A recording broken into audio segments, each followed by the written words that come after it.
Balakan rayonunun Poşbinə bir kəndidir gördüyünüz bu kənd. Şikayətçi göndərdiyi bu video çəkilişdə qeyd edir ki, deməli 2 gün öncə ayın 6-sı və 7-sində ərazidən keçən Mazlum çayın daşması nəticəsində kəndə sel gəlib və onlara məxsus şəxsi təsərrüfatlara külli miqdarda ziyan dəyib.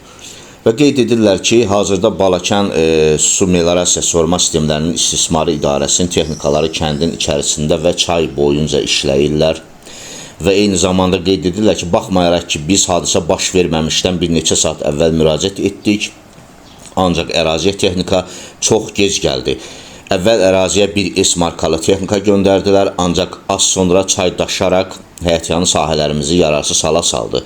Çünki Mazlum çayın digər bir çayın qolu ilə birləşdi. Bunun nəticəsində suyun səviyyəsi artdı və kəndi su bastı.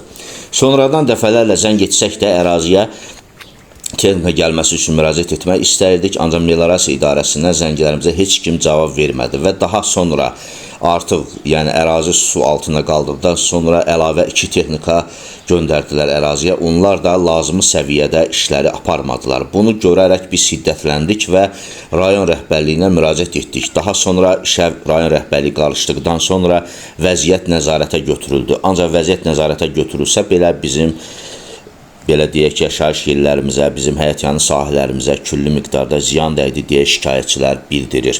Eyni zamanda biz qeyd edək ki, hazırda ölkə ərazisində yağıntı normadan artıqdır. Buna görə də əlaqədar dövlət qurumları əhalinin bu sahədəki müraciətlərinə daha şəffaf, daha operativ yanaşmasını tələb edir və biz də tövsiyə edərdik ki, regional idarələr də bu işlərlə əlaqədar qurumlar da əhalinin müraciətinə qulaq ardısı yox, daha operativ şəkildə yanaşsınlar. Hesab edirik ki, vətəndaşların bu şikayətləri yersiz deyil, yerində olunan şikayətlərdə onlar haqlıdırlar və inşallah yəqin ki, bu proseslər, bu çatışmamazlıqlar aradan qaldırılacaq və indən sonra daha belə hallarla biz rastlaşmayacağıq. Biz hər kəsə səbirli, təmkinli davranmağı tövsiyə edirik. Təbii fəlakət bütün dünyada baş verir. Ölkəmizdə də yağıntı ilə bağlı çox problemlər var.